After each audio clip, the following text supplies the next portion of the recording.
पहने रहते, ना कभी हीरे का हार पहना, न सोने का मुकुट पहना, कभी नहीं। केवल मैया जो एक छीनी सी चदरिया उड़ा देती, एक मोर का पंख लगा देती, मेरे गोविंद का वही मुकुट बन जाता। जितने दिन तक ब्रज में रहे, जबकि राजकुमार थे, नंद बाबा अपने गांव के राजा थे, लेकिन मेरे गोविंद ने कभी भी सोने का मुकुट, हीरे का हार कभी नहीं पहना। कहीं ऐसा चरित्र नहीं तुम्हें दिखने को मिलेगा परीक्षित। नितांत विभिन्न ग्वालियाओं के बीच मेरा कृष्ण ग्वालिया बनकर फिरता रहता था, नृत्य करते थे। आज गोविंद जैसे ही राजा बने हैं, मथुरा का राज्य मिला, मेरे गोविंद कुछ खाते नहीं, कुछ पीते नहीं हैं। मैया एक दिन देव की खिलाने के लिए बैठी, 56 भोग लगाए, बहुत प्रेम से मैया ने कहा आज कन्हैया के लिए 56 भोग बनाओ। बहुत दिन हो गए, आज कान्हा ने अभी तक भोजन नहीं किया। जब से गोकुल से आया है तब से कान्हा ने एक भी दिन भोजन नहीं पाया।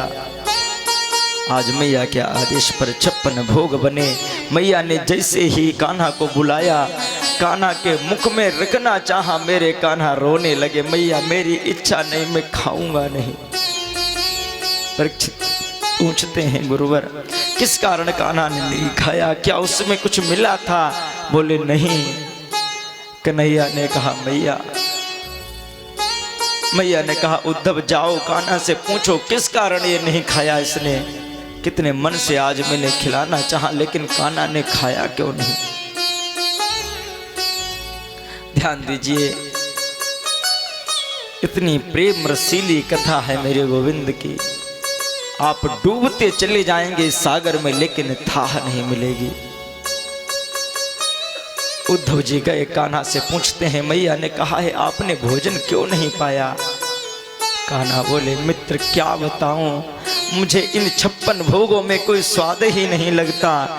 मैं जब भी मुझे मैया देव के खिलाने बैठालती है, मुझे अपनी मैया यशोदा की याद आ जाती है, और जैसे मुझे मैया यशोदा की याद आती है वैसे मेरे मुख में वो अन्न चलता ही नहीं।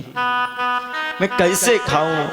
मुझे अपनी मैया की याद आ जाती है, वो मुझे खिलाया करती थी माखन मिश्री, और जब से मैं मथुरा में आया हूँ ना तो मुझे मैया यशोदा मिली और ना मुझे उसके हाथ का माखन मिला। मैं क्या खाऊं उद्धव, मुझे कुछ अच्छा ही नहीं लगता। मेरे गोविंद इतना मैया से प्रेम करते हैं, मैया इतना गोविंद को प्रेम करती हैं। मेरे गोविंद को 56 भोग अच्छे नहीं लगते। जैसे ही मैया खिलाने बैठालती कहते मुझे तो यशोदा की याद आ रही है, चल देते, खाते नहीं गोविंद। आज मैया ने जैसे ही खिलाना चाहा, फिर से गोविंद चले गए। उद्धव से कहते हैं जाओ ब्रजवासी किस प्रकार से रह रहे हैं। देखो माया से गोविंद ने दिखाया है उद्धव को कि ब्रजवासी रो रहे हैं। मैया इतना रोती है कि पनारे बह रहे हैं, नदी बह रही है।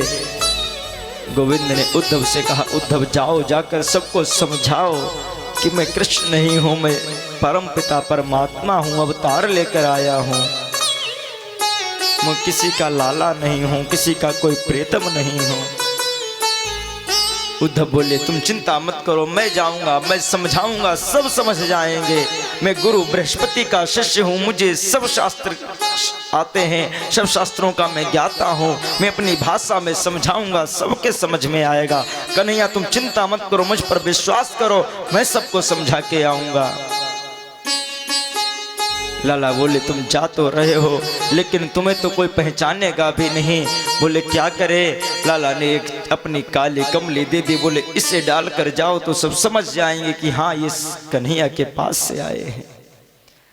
कन्हैया ने यशोदा मैया की दी हुई काली कमली उद्धव जी के कंधे पर डाल दी। कन्हैया बोले जिस रथ से मैं आया था आज फिर आप वही रथ से जाओ। जितने ग्वाला हैं, जितनी गोपियां हैं, सब वही रास्ते से, जिस रास्ते से गोविंद गए थे उसी रास्ते पर बैठकर टकटकी मार के देखते हैं कब कृष्ण वापस आएंगे। सुबह जैसे ही सूर्य उदय होता है, सूर्य अस्त तक सब देखते रहते हैं कृष्ण आते होंगे। कृष्ण ने परसों के लिए कहा था, आज तो बरसों बीत गए, कृष्ण आए नहीं।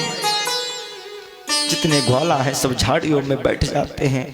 कृष्ण का एक परम मित्र था कान्हा, सबसे ज्यादा एक मित्र था श्रीदामा, उसको अनन्य प्रेम करते थे। जब तक श्रीदामा खा नहीं लेता था, मेरे गोविंद खाते नहीं थे। श्रीदामा से अगर कोई कहता है, बोले गोविंद आएगा, वो मुझे बुलाएगा, लेकिन तब भी मैं उसके पास नहीं जाऊंगा। वो बारंबार मेरा नाम लेगा, श्रीदामा कहकर बहुत बार बुलाएगा, तब मैं उसके पास जाऊंगा।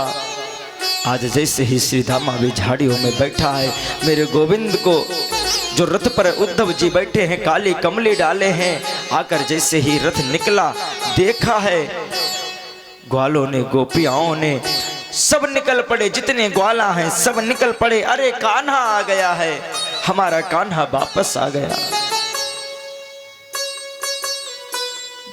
श्रीदामा भागते हुए आगे आ गया। सब मित्र जितने बैठे थे पूछने लगे, अरे तू तो कहता था कि जब कान्हा आएगा वो जब तक मुझे बुलाएगा नहीं तब तक मैं जाऊंगा नहीं, और तू तो तुरंत आ गया। श्रीदामा मुस्कुराते हुए बोला, क्या करूं, मुझे रहा ही नहीं गया। कृष्ण आए और मैं जाऊं ना, ऐसा हो कैसे सकता है। जिसे सबने देखा, रथ पास में आया, एक बोला ये कान्हा नहीं है हमारा, अगर कान्हा होता तो अब तक रथ पर नहीं बैठता, हमारे आकर गले लग जाता, ये हमारा कान्हा नहीं है। जैसे आगे उद्धव जी का रथ आया, धीरे धीरे आगे बढ़ते चले आए। जितने ग्वाला थे सब देखकर खड़े हो गए, आप कौन हैं? उद्धव जी कहते हैं, मैं गुरु बृहस्पति का शिष्य हूं, उद्धव कन्हैया का मित्र हूं। अच्छा, आप संदेशा लेकर आए हैं कन्हैया का? उद्धव कहते हैं, हाँ मैं कन्हैया का संदेशा लेकर आया हूं। जितने ग्वाला हैं सब पूछते हैं, क्या कहा कन्हैया ने?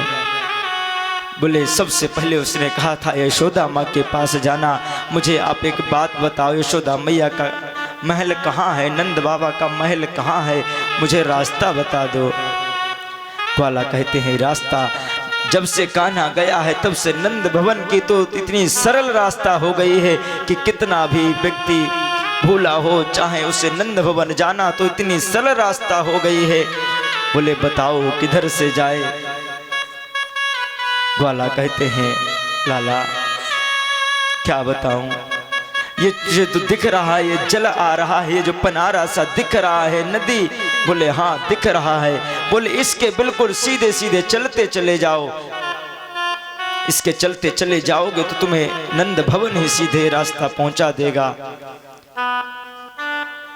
महाराज उद्धव जी पूछते हैं, क्या है ये नदी नंद भवन से निकली है? बोले ना। बोले क्या है? बोले जब से कन्हैया गए हैं, कन्हैया की याद में माता इतना रोई है, उसके रुदन से जल बह चला है, एक नदी में परिवर्तित हो गया। ऐसा माता रुदन करती, इतना प्रेम था गोविंद से कि जब से ठाकुर यहाँ से गए हैं तब से माता दिन प्रतिदिन इतना रोती है कि उसके रोने से एक नदी बह चली है। उद्धव जी ने जैसे ये सोचा है, उद्धव जी के तो ये मानो कि तरवे के नीचे की जमीन खिसक गई हो कि कान्हा से इतना मां प्रेम करती हैं। जैसे उद्धव जी आए हैं, महल में प्रवेश किया, नंद बाबा मिले। अरे कौन हो तुम, कहाँ से आए हो? मुझे तो लगता है कान्हा हो, क्या बदल गए हो? बोले नहीं मैं कान्हा नहीं हूँ। बोले मेरा अगर कान्हा होता तो इतनी देर ना लगाकर मुझे अंक में भर लेता। इसके मतलब तुम तो कान्हा तो हो नहीं, लेकिन कमली ये तो तुमने कान्हा की ऑर्डर की है, तुम कौन हो? उद्धव जी कहते हैं, मैं कान्हा का मित्र हूँ, बृहस्पति का शिष्य, मेरा नाम है उद्धव। उद्धव जी कहते हैं, मैया कहाँ है? मुझे मैया से मिलना है। इशारा कर दिया। वो जो सुला रही है, उसके हाथ में जो कपड़ा है, अपने लाला को सुला रही है इस समय, जाओ मिल लो। उद्धव जी गए, धीरे से बोले, मैया मैं बृहस्पति का शिष्य उद्धव कन्हैया का समाचार लेकर आया हूं। मैया ने सुना ही नहीं। नंद बाबा बोले जब से कान्हा गया है तब से कुछ ऊंचा सुनती हैं। जैसे ही उद्धव ने चिल्लाकर कहा मैया मैं उद्धव कान्हा का समाचार लेकर आया हूं, मैया ने इशारा कर दिया शांत हो जाओ, इस समय हमारा लाला सो रहा है, अगर तुम बोलोगे तो जग जाएगा। मैया इतना प्रेम करती है गोविंद से, जब से गोविंद गए हैं तब से तकिया कपड़ों की बना ली है, उसी को अपने हृदय से चिपटा लेती हैं, उसे सुलाती हैं, उसी को माखन मिश्री पवा देती है मैया, उसी को लिटा देती हैं, लोरी सुनाती हैं।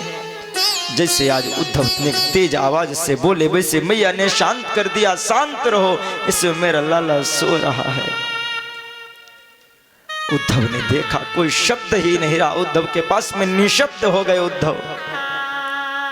नंद बाबा से बोले मैं इन्हें क्या बता सकता हूं, इनका प्रेम अगाध है, लेकिन कृष्ण ने कहा था कि गोपियों को समझा कर आना, गोपियां कहाँ मिलेंगी।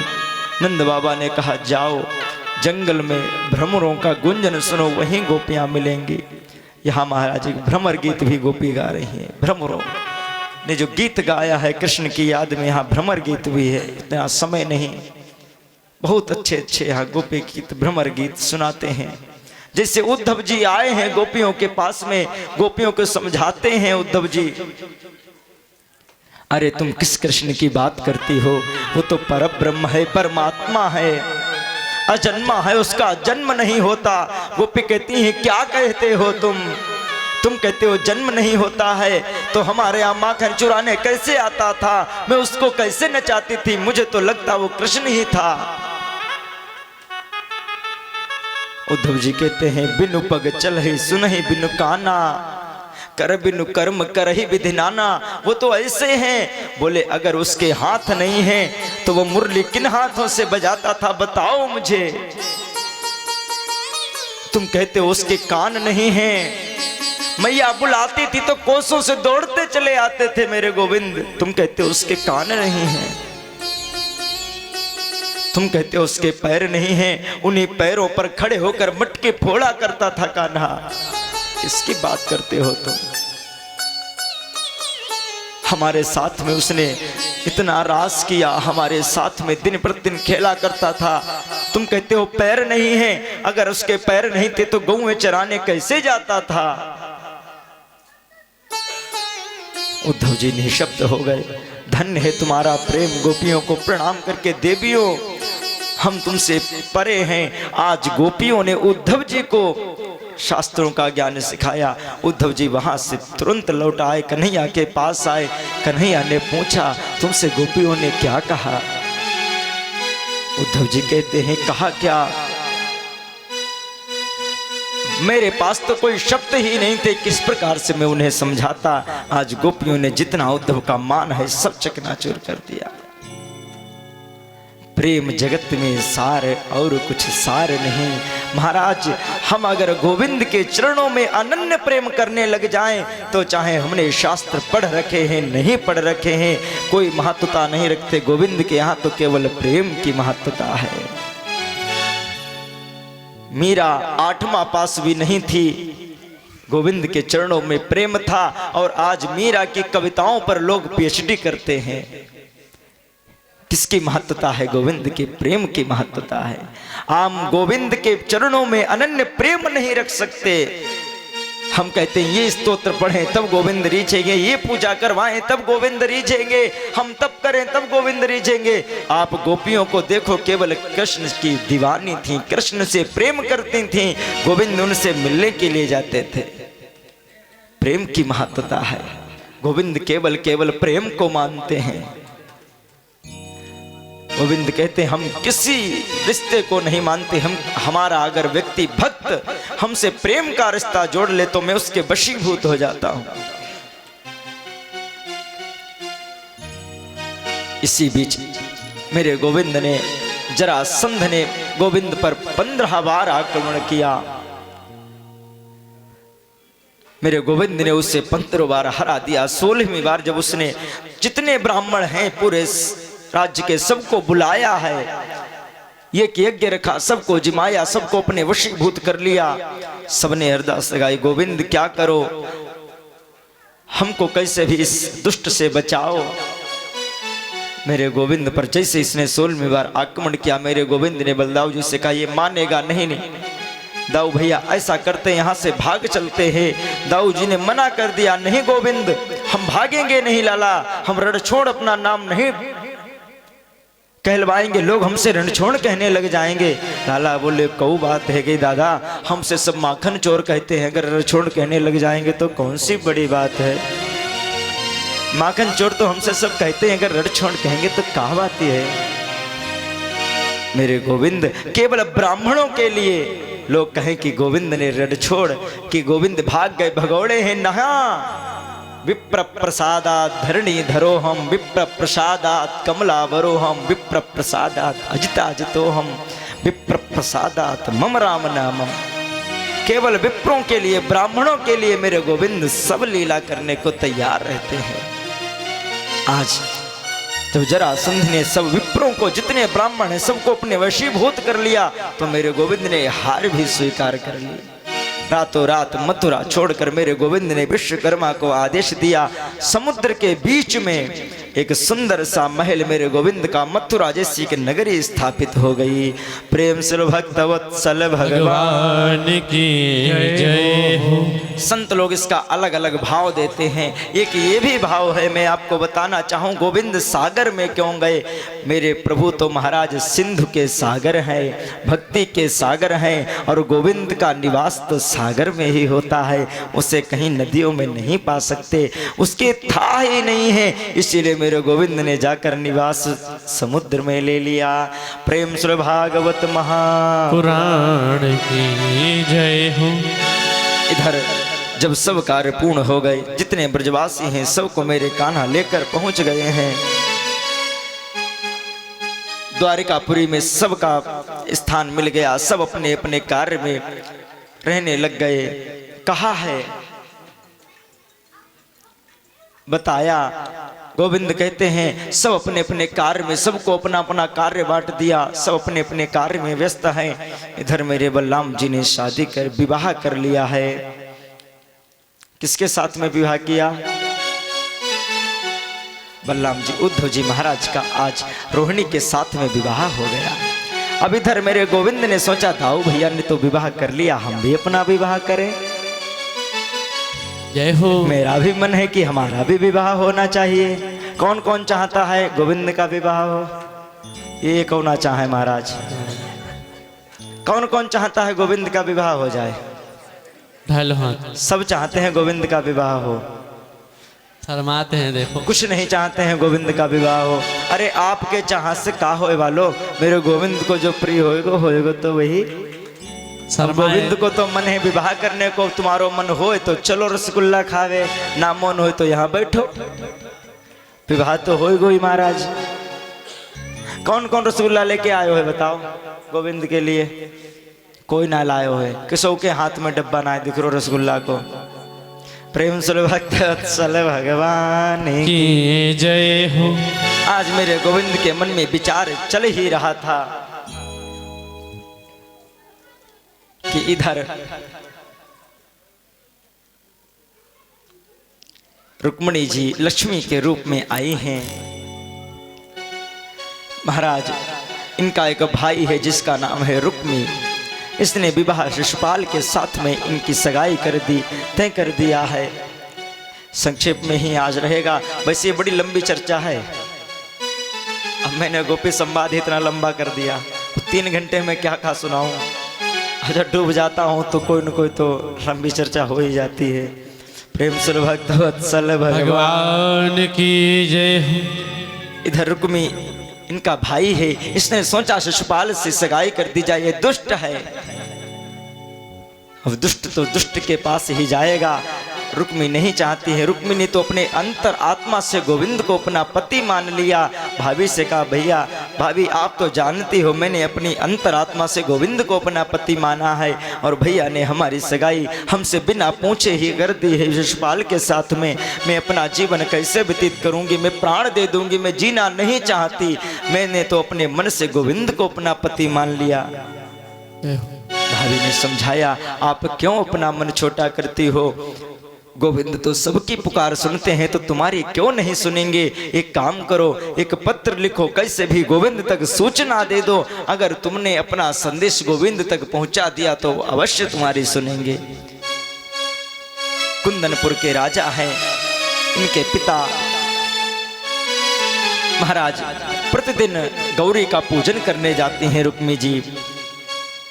इन्होंने एक पत्र लिखा, बहुत सुंदर पत्र, एक पंडित जी को दे दिया। पंडित जी से कहा, जाकर द्वारिकानाथ से कहना कि तुम्हारा इंतजार रुक्मिणी सुबह सुबह गौरी जी के मंदिर में करेंगी, आप वहीं से उनको ले जाना। यहाँ अगर रहेगी तो उनका विवाह शिशुपाल के साथ में हो जाएगा, और तुम्हें तो मेरे रुक्मी जी ने आपको अंतर आत्मा से, हृदय से आपको पति माना है, आप उनकी पुकार अवश्य सुनना। पत्र में सुंदर सा लेखन रुक्मिणी जी ने अपने हाथ से कर दिया। पीछे सबसे नीचे लिख दिया, कुंदनपुर के राजा की बेटी जिनका नाम है रुक्मिणी, और आपकी लक्ष्मी। नीचे एक लाइन में पूरा सा विस्तार से मेरी रुक्मिणी जी ने लिखकर पत्र एक पंडित जी को दे दिया। पंडित जी आए द्वारिका में, गोविंद को जैसे ही पत्र सुनाया है, पत्र पढ़कर मेरे गोविंद तो गदगद हो गए। हमारे भी विवाह की तैयारी हो गई। जैसे ही ये पत्र पूरे राज्य में पहुंचा, सबके पास समाचार पहुंचा। आए दाऊ भैया, बोले लाला तू चिंता मत कर, तू चल लिवाने के लिए, मुझे मालूम है वहाँ दुष्ट होंगे, मैं पीछे से आता हूँ। मेरे गोविंद रथ पर बैठे ले जाने के लिए आए हैं आज रुक्मिणी को। जैसे ही रथ पर बैठकर गोविंद आए, जितने सैनिक हैं इधर आदेश दे दिया है बलदाऊ जी ने, चतुरंगिणी सेना तैयार की जाए, बड़े बड़े योद्धाओं को तैयार किया। मालूम है कि यहाँ से जब गोविंद जाएंगे कोई न कोई करतूत करेंगे तो अवश्य लड़ाई होगी। देखिए आपको एक बात बताऊं, गोविंद ने जितने विवाह किए हैं सब लड़के, बिना लड़के एक को विवाह नहीं किए, सब में पहले युद्ध है फिर लेके आए हैं। महाराज आज जैसे ही गोविंद पहुंचे, बलदाऊ जी ने आदेश कर दिया, चतुरंगिनी सेना तैयार की है, गोविंद का रथ पहुंचा है। देखा सब पहरेदार ने जैसे गोविंद को देखा तो सब देखते ही रह गए हैं। रुक्मिणी जी ने देखा तो गोविंद पहुंचे हैं, जितने पहरेदार हैं सब हैं खड़े, किस लिए? रुक्मिणी जी के रक्षा में, कि कोई आकर यहाँ इनको किसी भी प्रकार से कोई दुख ना पहुँचे, कोई कष्ट ना पहुँचे, कोई लेके ना जा सके। शिशुपाल ने सबको सचेत कर रखा है कि ये द्वारिकाधीश को अपना पति मान चुकी हैं और अवश्य द्वारिकाधीश यहाँ आएंगे, कृष्ण आएगा, सबको सचेत कर रखा है। लेकिन जैसे ही इन जितने सैनिक हैं सबने गोविंद को देखा तो कोई तो कहता है अरे वाह भैया कितनी सुंदर इसकी चाल है, कोई तो कहता है अरे देखो तो सही इसके हाथ में कितनी सुंदर मुरली है, कोई कहता है अरे भैया देखो तो सही कितनी सुंदर इसने काली कमली ओढ़ रखी है। और जैसे गोविंद पहुँचे हैं मंदिर में, रुक्मिणी जी का हाथ पकड़कर चले हैं तो कोई कहता है अरे वाह अभी तो अकेले थे तो इतने सुंदर लगते थे, कहाँ सुंदर जोड़ी बनाई है इनकी, कितने सुंदर लग रहे हैं। महाराज सब इनकी प्रशंसा कर रहे, जो सैनिक खड़े थे रक्षा के लिए वो प्रशंसा कर रहे, जिनकी रक्षा में खड़े थे जिनको मारने के लिए वो आज प्रशंसा कर रहे हैं। ऐसा क्यों है महाराज? कोई तो कहता है अरे मुस्कुराते हैं तो देखो, मुस्कान पे ही महाराज लट्टू भेजाए रहे। संत लोग कहते हैं पता जितनी संसार में ताकत है, पूरे ब्रह्मांड में जितनी ताकत है उतनी ताकत महाराज बलराम जी की एक कनिष्ठिका उंगली में है। जितनी इस ब्रह्मांड में ताकत है उतनी ताकत बलराम जी की एक कनिष्ठिका उंगली में है। और ऐसे 10,000 बलराम जब मिल जाएं इतनी ताकत एक हनुमान जी की मुष्टिका में है। और जितनी 10,000 हनुमान जी की मुष्टिकाओं में जितनी ताकत है उतनी ताकत एक ऐरावत में है। और ऐसे 10,000 ऐरावत मिल जाएं उतनी ताकत एक इंद्र में है। और जितनी 10,000 इंद्र में जितनी ताकत है उतनी ताकत मेरे गोविंद की एक मुस्कान में है। जय हो, बोलिए ब्याके बिहारी लाल की जय हो। गोविंद अगर मुस्कुरा दें तो अच्छे अच्छे गिर पड़ते हैं महाराज। यहाँ हजारों सैनिक हैं, जैसे गोविंद मुस्कुरा के चले हैं सब वशीभूत हो गए, सब देखते चले जा रहे हैं। ऐसी मेरे गोविंद की मुस्कान है। जैसे लेकर चले रथ पर बैठ गए, जैसे रथ पर